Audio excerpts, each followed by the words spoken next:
Hello guys, welcome to a YouTube channel, The Civil Banda, and the topic of this video is flexibility matrix. मान लो हमारे पास कोई एक beam है, ठीक है। उसके ऊपर अगर जो हमने यूनिट लोड लगाया तो यूनिट लोड की वजह से जो इसके अंदर डिफ्लेक्शन आएगी, इसी डिफ्लेक्शन को हम कहते हैं फ्लेक्सिबिलिटी। अब यदि अगर जो ये वर्टिकल लोड है तो हम देखेंगे वर्टिकल डिफ्लेक्शन, और अगर होगा यूनिट मोमेंट तो हम यहाँ पे देखेंगे जो यहाँ पे एंगल बनाएगा, ठीक है, वो थीटा। मतलब यूनिट लोड लगाने पे जितनी भी डिफ्लेक्शन आ रही है उसी को हम कहेंगे फ्लेक्सिबिलिटी ऑफ दैट बीम। अब बात करते हैं फ्लेक्सिबिलिटी मैट्रिक्स की। अब मान लो ये कोई बीम है जिसके ऊपर वर्टिकल लोडिंग लगी है, तो अब यहाँ पे रिएक्शंस देखेंगे तो रिएक्शन होगी ये एंड दिस मोमेंट। यहाँ पे हॉरिजॉन्टल फोर्स इसलिए नहीं आएगी क्योंकि हॉरिजॉन्टल लोड भी नहीं लगा है यहाँ पर। यहाँ पे स्टैटिक इंडिटरमिनेसी की जब बात करेंगे तो होंगी reaction 1 2 3 4 minus equilibrium equation. Equilibrium equation यहाँ पे दो होंगी, sigma moment is equal to zero और sigma vertical force is equal to zero. Sigma horizontal is equal to zero नहीं लेंगे क्योंकि यहाँ पे हॉरिजॉन्टल फोर्स ही नहीं हमने ली है। D S is equal to two का मतलब यहाँ पे ये है कि इक्विलिब्रियम इक्वेशन के अलावा हमें दो इक्वेशंस और चाहिए इस बीम को सोल्व करने के लिए। बीम को सोल्व करने के लिए मतलब ये रिएक्शंस निकालने के लिए। फॉर एग्जाम्पल अगर हमें दो इक्वेशन दो पता चल गई, ये D S is equal to two आया था हमारे पास।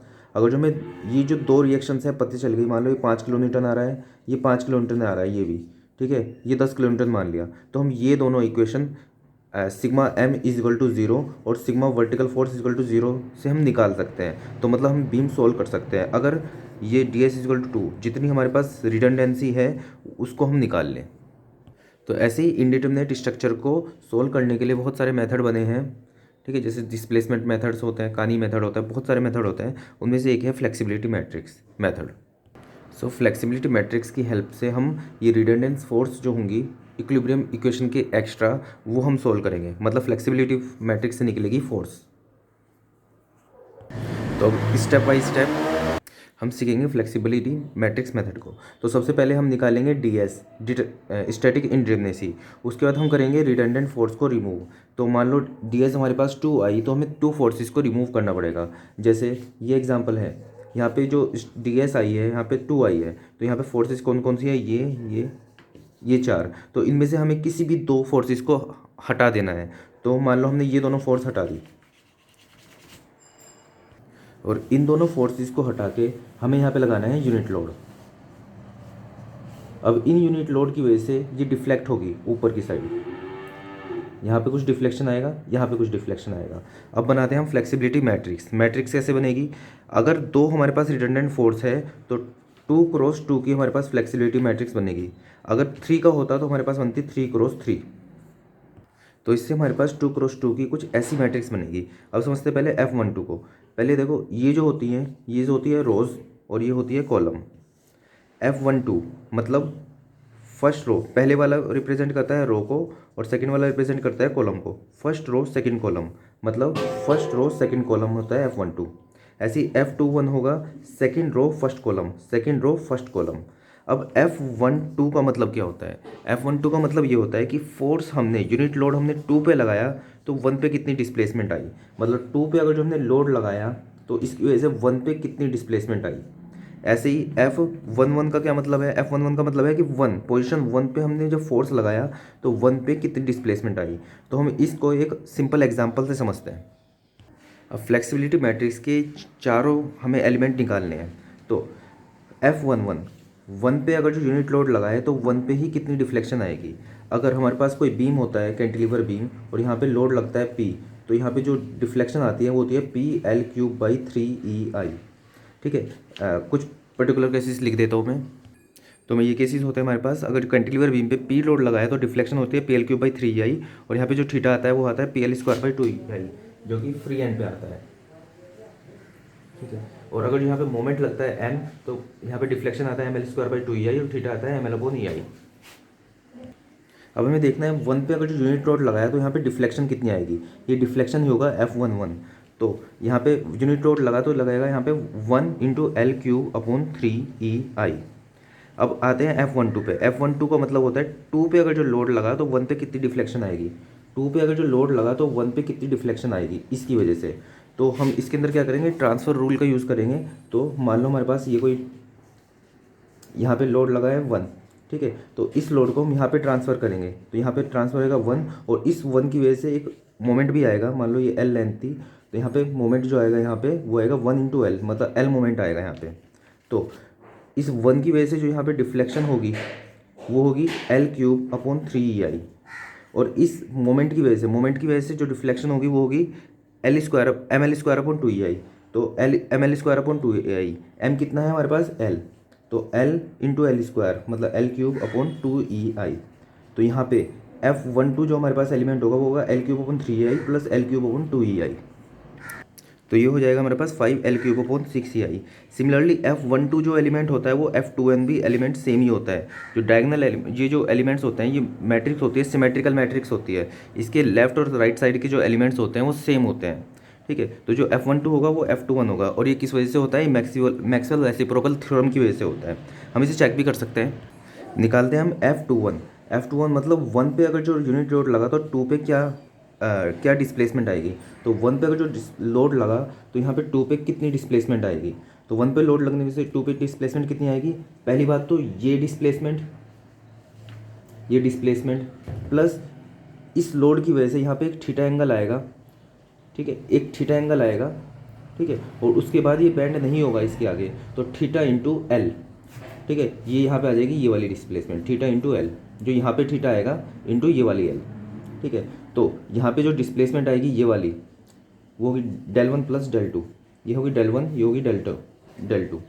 तो del1 कितना होगा, ये वाली मतलब L³/3EI प्लस यहाँ पे जो थीटा आया, थीटा कितना आएगा L²/2EI, यहाँ पे हमारे पास है इंटू L। तो ये हमारे पास हो जाएगा L³/5L³/6EI। जैसे कि हमने कहा था ये F12 और F21 सेम आएगा। लास्ट एलिमेंट हमारे पास है F22, मतलब 2 पे अगर जो लोड लगा तो 2 पे कितनी डिस्प्लेसमेंट होगी। यहाँ पे अगर जो यूनिट लोड लगा तो यहाँ पे कितनी डिस्प्लेसमेंट होगी। तो यहाँ पे तो दिख रहा है PL³/3EI होती है, तो 1 × L कितना है L + L 2L का होल³/3EI, मीनिंग 8L³/3EI। अब जो हमारे पास एलिमेंट्स आए थे फ्लेक्सिबिलिटी मैट्रिक्स के, उनसे हमने एक फ्लेक्सिबिलिटी मैट्रिक्स कंस्ट्रक्ट कर ली। अब हमें लगाना है यूनिटरी मेथड, मतलब अगर 1 रुपये में 4 टॉफ़ी आती हैं तो x रुपीज़ में कितनी टॉफ़ीज़ आएंगी, 4x। सिमिलरली यूनिट लोड लगाने की वजह से इतनी डिस्प्लेसमेंट आई है, तो अगर यहाँ पे ये यूनिट लोड की जगह जो रियलिटी में था R1, RA और RB होता तो कितनी डिस्प्लेसमेंट आती। तो वही हम मल्टीप्लाई कर देंगे इसको फ्लेक्सिबिलिटी मैट्रिक्स को, ये जो यहाँ पे जो रिएक्शन वाली मैट्रिक्स होगी उससे RA RB, ठीक है। इससे हमारे पास आएगी लास्ट में टोटल ΔA ΔB, मतलब एक्चुअल में यहाँ पे ΔA और ΔB कितनी होगी। तो इन दोनों के प्रोडक्ट से 2x2 और 2x1 के प्रोडक्ट से हमारे पास आएगा 2x1। 2x1 मतलब 2 रोज़ हैं 1 कॉलम है, 2 रोज़ है और 1 कॉलम है। अब हमारा ऑब्जेक्टिव जो था फ्लेक्सिबिलिटी मैट्रिक्स मेथड का वो ये था कि इसमें हम रिडंडेंट्स RA और RB निकालेंगे। तो हम लास्ट स्टेप पे पहुंच जाते हैं। अब इसको R को निकालने के लिए हमें फ्लेक्सिबिलिटी मैट्रिक्स का इन्वर्स लेना पड़ेगा। तो R = फ्लेक्सिबिलिटी मैट्रिक्स का इन्वर्स इंटू डेल्टा। तो जब हम इन दोनों को मल्टीप्लाई करेंगे तो हमारे पास रिडंडेंट्स RA और RB ये सोल्व होके आएंगे, मतलब इन दोनों को प्रोडक्ट से हमारे पास ऐसी मैट्रिक्स आएगी कुछ 2x1 की, उसमें इसको इससे कंपेयर करेंगे और इसको इससे कंपेयर करेंगे तो हमें RA और RB आएगी। अब ये तो थी थ्योरी। अब इसको सोल्व करने के लिए हम ES का प्रीवियस देखते हैं, उसके अंदर हम इसको कैलकुलेट करेंगे। 2009 में ये क्वेश्चन आया हुआ है, इसके अंदर सेम स्ट्रक्चर दिया हुआ है। फ्लेक्सिबिलिटी मैट्रिक्स इसने पहले से ही बना के दी है। डेल मतलब डिफ्लेक्शन, और डिफ्लेक्शन की जो मैट्रिक्स होती है वो फ्लेक्सिबिलिटी मैट्रिक्स होती है। फ्लेक्सिबिलिटी मैट्रिक्स इसने पहले से बना के दी हुई है, और इसने बोला कि जो सपोर्ट B है वो सेटल हो जा रहा है ΔE_I, तो हमें रिएक्शन निकालनी है B पे। तो इसको सोल्व करते हैं। तो इसमें पूछा है कि अगर सपोर्ट B सेटल हो जाता है ΔE_I से तो यहाँ पे कितनी रिएक्शन आएगी। तो हमें पता है कि डेल्टा जो होता है वो होता है F × R, delta matrix = F × R। Delta जो लास्ट में हमारे पास डेल्टा है या कितना, और F मतलब फ्लेक्सिबिलिटी मैट्रिक्स मतलब यूनिट लोड की वजह से यहाँ पे B और C पे कितनी डिफ्लेक्शंस आ रही है उसकी मैट्रिक्स, इंटू रिडंडेंस R मतलब RB × RC। R B and R C. तो डेल्टा कितना है, देखो डेल्टा उसने बताया कि support B settles by delta upon E I, मतलब बी सेटल हो रहा है डेल्टा अपॉन ई आई से, तो डेल्टा अपॉन ई आई बी की डिस्प्लेसमेंट हो गई। ठीक है, सी क्या है, यहाँ पे सेटल नहीं हुआ, वो वहीं के वहीं है, तो उसकी डिस्प्लेसमेंट हो गई कितनी, 0 इज इक्वल टू एफ हमें कितनी दे रखी है, 1/3 इतनी। और आर क्या है हमारे पास, R B and R C, हमें आर बी यहाँ पे निकालना है। ठीक है, तो हमने क्या कहते हैं, आर निकालने के लिए हमें क्या करना था, R is equal to F inverse delta. ठीक है, एफ की होगी हमारे पास 2x2 और इसकी होगी 2 रोज एंड 1 कॉलम, तो ये हो जाएगा, तो यहाँ पे 2 1 की बनेगी जो कि ये है। तो पहले तो हम इसको उधर भेज देंगे, तो ये हो जाएगा 3 EI डेल्टा अपॉन ई आई 0, ये अंदर जाएगा तो ई आई से ई आई कटेगा और 3 डेल्टा, तो यहाँ पे आ जाएगा 3 डेल्टा और 0, और यहाँ पे आ जाएगा 1228 आर बी आर सी। ठीक है, अब यदि कोई पास हमारे पास मैट्रिक्स है ए बी सी डी और हमें इसका इन्वर्स चाहिए, तो ए इन्वर्स जो हमारे पास होगा वो होगा, ये जो एलिमेंट्स होंगे ये रिवर्स हो जाएंगे, ये अपनी पोजीशन से अपोजिट हो जाएंगे, और जो ये वाले सॉरी ये सिमेट्रिक मैट्रिक्स होगी तो ये सेम होंगे। ठीक है, और जो ये वाले एलिमेंट होंगे इनके आगे इनका साइन चेंज हो जाएगा दोनों का। ठीक है, अपॉन डिटर्मिनेंट ऑफ ए, तो ये हमारे पास ये आ जाएगा ए इनवर्स। ठीक है, तो ऐसे ही तो एफ इनवर्स हमारे पास क्या होगा, ये दोनों जो होंगे रिप्लेस हो जाएंगे, तो 8 1, और इन दोनों का साइन चेंज हो जाएगा, तो -2 अपॉन डिटर्मिनेंट ऑफ एफ। इसका डिटर्मिनेंट कितना होगा, 8 into 1 -2 into 2 4 is equal to 4, तो इसका डिटर्मिनेंट हो जाएगा 4, तो एफ इनवर्स आ गया ये।